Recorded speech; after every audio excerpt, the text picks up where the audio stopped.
தென் ஆப்பிரிக்க அணியில் ஏபி த வில்லியர்ஸ் வருவதற்கு முன்பு ரசிகர்களை பிரமிக்க வைத்த.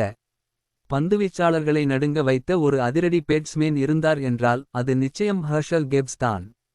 இந்த மொட்டையை பார்த்தாலே கொஞ்சம் பயம்தான். கிப்ஸ் ஏன் அபாயகரமான வீரர் என்று சொல்றாங்க தெரியுமா? எக்ஸ்ப்ளோசிவ் ஓப்னர் கிப்ஸ் ஒருநாள் மற்றும் டெஸ்ட் போட்டிகளில் பந்துகளை துரத்தி ஆடுவதில் வல்லவர். அவரது அதிரடி ஆட்டம் எதிரணிக்கு ஆரம்பத்திலேயே பெரும் அழுத்தத்தை அளிக்கும். ஒருநாள் போட்டிகளில் அவரது ஸ்ட்ரைக் ரேட் 83.26 ஆக இருந்தது. இது அவரது காலத்தில் மிகச் சிறப்பானதாகும். மறக்க முடியாத 438 சேஸ். தி ஐகானிக் 438 சேஸ்.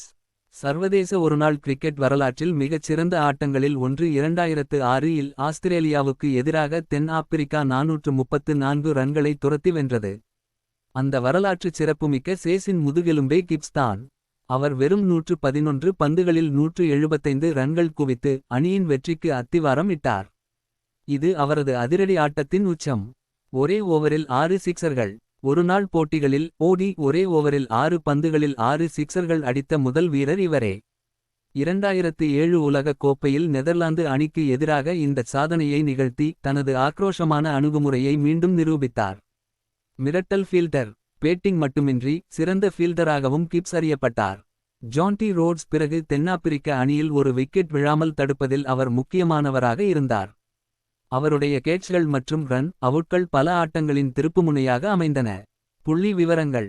ஒருநாள் போட்டிகள் ஓடி 248 போட்டிகள் 8094 ரன்கள் 21 சதங்கள். அதிகபட்ச ரன் 175. டெஸ்ட் போட்டிகள் டெஸ்ட் 90 போட்டிகள் 6167 ரன்கள் 14 சதங்கள். அதிகபட்ச ரன் 228. கிப்ஸின் ஆட்டம் டி வில்லியர்ஸ் வருவதற்கு முன்பே தென் ஆப்பிரிக்காவுக்கு ஒரு புதிய அதிரடி பாணியை அறிமுகப்படுத்தியது. அவரது வருகையே பிற்காலத்தில் ஏபிடி போன்ற அதிரடி வீரர்களுக்கு வழி வகுத்தது என்று கூறலாம். தென் ஆப்பிரிக்கா அணி என்றாலே கொஞ்சம் பயம் இருக்கு எல்லா அணிகளுக்கும். உங்கள் கருத்துக்களை பதிவு செய்யுங்கள். நன்றி.